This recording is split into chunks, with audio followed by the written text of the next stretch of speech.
अस्सलामुअलैकुम। अब तक की अहम खबरों के साथ मैं हूँ रोहेल इंतखा और मैं हूँ दरख्शा बतूल। नजर डालते हैं अब तक की हेडलाइंस पर।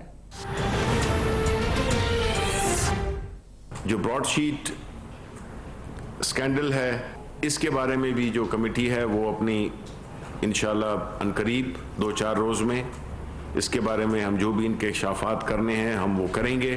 इन्होंने कि इस मुल्क के इदारों को मजाक बनाया, कौमी ख़जाने को नुकसान पहुंचाया, एक ऐसे मुकदमे में डाल दिया जिससे कि हमारी बड़ी हमें हजीमत उठाना पड़ी। ब्रॉडशीट स्कैंडल पर हुकूमत ने तमाम हक़ाइक़ कौम के सामने लाने की ठान ली। वफाकी काबीना के इजलास में मामले की तहकीकात के लिए कमेटी कायम। वज़ीर इत्तला शिबली फराज ने कहा कि मुल्की खजाना लूटने वालों के खिलाफ कार्रवाई जरूर होगी। ब्रॉडशीट का मामला साल 2000 में शुरू हुआ और मुशर्रफ के एनआरओ के बाद सर्द खाने में चला गया। नवाज शरीफ के कजन ने रिश्वत देकर उनका नाम निकालने की कोशिश की।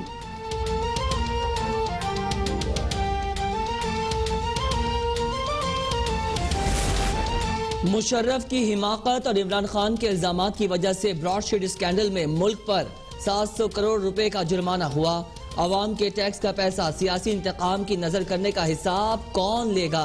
परवेज रशीद का सेनेट में सवाल। मुल्क में बढ़ती महंगाई पर भी हुकूमत को आड़े हाथों ले लिया।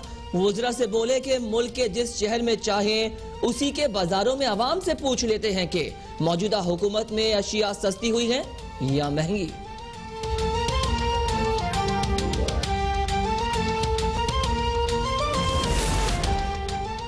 नवाज शरीफ इतने अच्छे थे तो आज वो और उनके बच्चे इश्तिहारी क्यों हैं? ये इन कैमरा एनआरओ मांगते हैं। वफाकी वजीर मुराद सईद का परवेज रशीद को जवाब। कहा, माजी की हुकूमतों ने इदारों को अपनी करप्शन के लिए इस्तेमाल किया।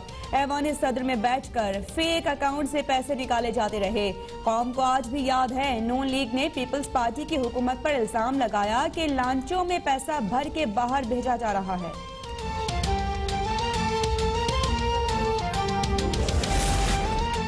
वजीर आजम इमरान खान का मुल्क में महंगाई के नए तूफान पर एक्शन। वफाकी काबीना के इजलास में खाने पीने की अशिया के कानून पर 15 रोज में पॉलिसी बनाने की हिदायत।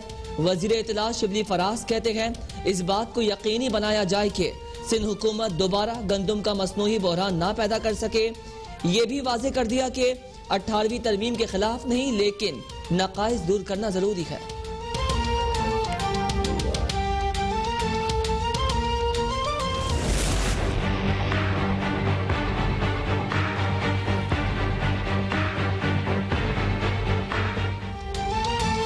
साल में गरीब आवाम पर नाजायज मुनाफाखोर माफिया का नया हमला। चीनी, आटा, तेल, घी सब आवाम की पहुंच से दूर। कई शहरों में चीनी की फिर सेंचुरी। यूटिलिटी स्टोर्स पर भी घी और कुकिंग ऑयल की फी किलो कीमत में 22 से 27 रुपए का इजाफा। खुश्क दूध, साबुन, सुर्ख मिर्च, नमक, मसाला जात, मशरूबात, टूथपेस्ट भी महंगा होने का नोटिफिकेशन जारी। ऐसे पेट्रोल पंप्स जो कि इस किस्म का तेल बेचते थे उन पे FBI, कस्टम्स, जितने भी मुतल्लिका इदारे हैं, पुलिस, सब ने एक जामा एक स्ट्रेटजी बनाई है जो कि पूरे मुल्क में कार्रवाई कर रही है, जो कि शुरू हो गई है। जिस तरह मैंने कहा 192 पंप्स उनको सील कर दिया गया है।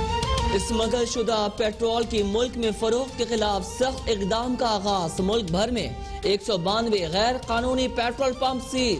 वजीर इत्तला शिबली फराज का 2094 पेट्रोल पंप गैर कानूनी होने का इंकशाफ। काबीना इजलास के बाद बताया कि स्मगल शुदा तेल की फरोख्त से मुल्क को 180 अरब रुपए का नुकसान हो रहा है। गैर कानूनी पेट्रोल पंप मालिकान को खरीदो फरोख्त का जवाब देना होगा। काबीना ने ऑडिटर जनरल का दीगर इदारों में भी दायरा कार बढ़ा दिया।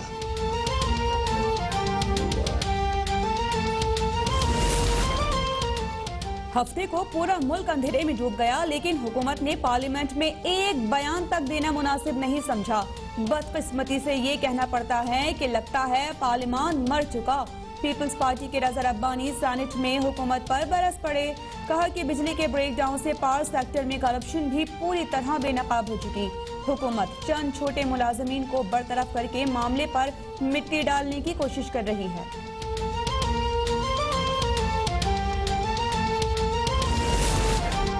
9 जनवरी को मुल्कगीर बिजली ब्रेकडाउन की वजह इंसानी गलती निकली। जराये के मुताबिक अर्थिंग हटाए बगैर सर्किट ब्रेकर को बंद करने से गुड्डू पावर प्लांट बैठ गया।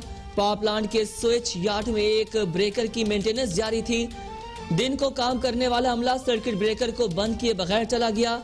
रात की शिफ्ट के अमले ने ब्रेकर की अर्थिंग खत्म किए बगैर उसे बंद कर दिया, जिससे ट्रांसमिशन लाइन स्ट्रिप कर गई।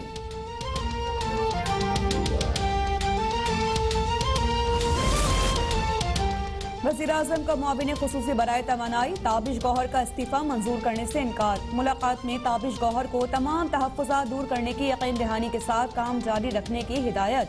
कहा कि पावर सेक्टर में मौजूद माफियाज के खिलाफ जरूर कार्रवाई होगी। ताबिश गौहर ने चंद दिन पहले अपना इस्तीफा वज़ीर-ए-आज़म को भेजा था।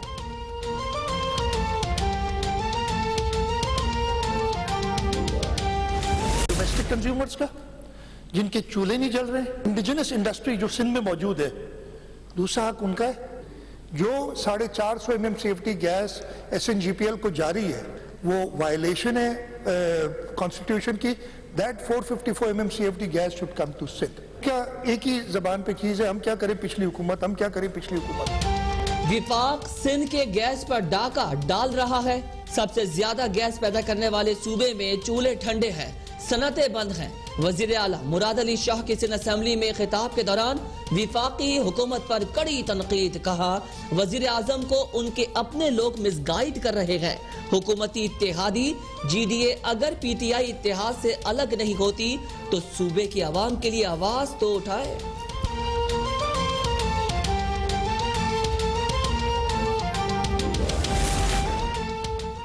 PDM के जलसों और रैलियों में अवाम भरपूर शिरकत कर रहे हैं। कल लोरालाई में भी तारीखी जलसा होगा।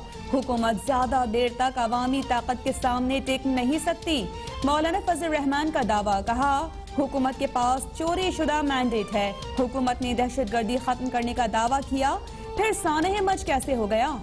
मौलाना फजल रहमान का मौलाना शेरानी के बयान का जवाब देने से इनकार।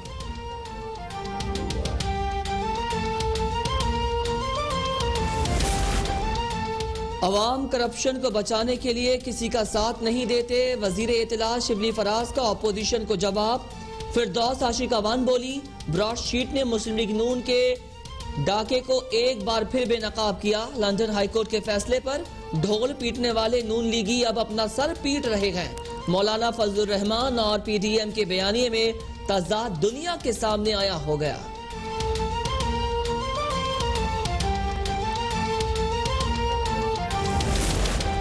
इमरान खान इल्जाम लगाते हैं कि PDM हुकूमत गिराने के लिए फौज पर दबाव डाल रही है, जबकि फौज के तर्जुमान खुद कह रहे हैं कि अपोजिशन से कोई राबता नहीं। एहसन इकबाल बोले लॉन्ग मार्च जब इस्लामाबाद पहुंचेगा तो पांव रखने की जगह नहीं होगी। जब भी हुकूमत गिरी तो सबसे पहले भागने वाला शख्स शहजाद अकबर होगा। उन्हें मुल्क चलाना नहीं उजाड़ना आता है। बिजली का निजाम तो संभाल नहीं सकते।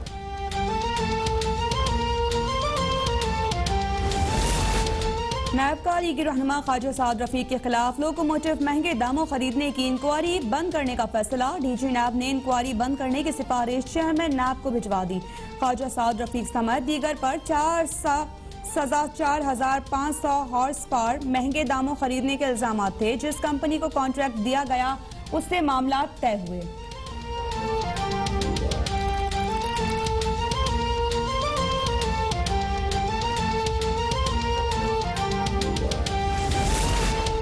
शहबाज शरीफ और हमजा शहबाज के खिलाफ मनी लॉन्ड्रिंग केस की समाअत 16 जनवरी तक मुलतवी।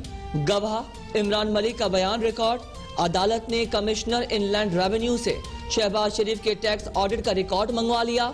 शहबाज शरीफ की मेडिकल बोर्ड में 2 जाती कंसल्टेंट को भी शामिल करने का हुक्म देने की इस्तदा।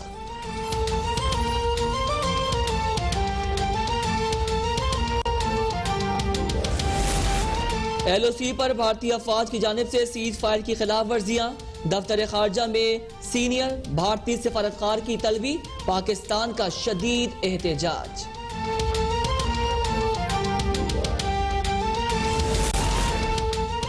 वज़ीर-ए-आज़म इमरान खान से हिज़्ब वहदत इस्लामी अफगानिस्तान के रहनुमा कलीम खलीली की मुलाकात में पाक अफगान ताल्लुकात और अफगान अमल पर बातचीत। करीम खलीली की भी आर्मी चीफ से मुलाकात। अफगान अमल में पाकिस्तान के मुस्बत किरदार की तारीफ। आर्मी चीफ ने कहा कि अफगानिस्तान में अमन का मतलब पाकिस्तान में अमन है।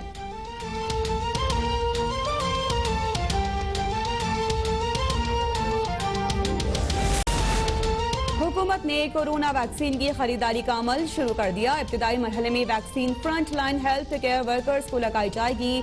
NCOC की हेल्थ वर्कर्स को रजिस्ट्रेशन करवाने की दरख्वास्त। वफाकी वजीर असद उमर कहते हैं कि अवामी मफाद में कोरोना से निमटने के लिए सख्त फैसले करना पड़े। कोरोना की वबा के दौरान 2 करोड़ से ज्यादा अफराद का रोजगार मुतासर हुआ। हमने सेहत के साथ लोगों के रोजगार को भी मद्देनजर रखा। पाकिस्तान की पॉलिसीज को आलमी पजीराई मिली। मुल्क में कोरोना से मजीद 41 अफराद जाँ बहक। 24 घंटों में 2408 नए मरीजों का इजाफा।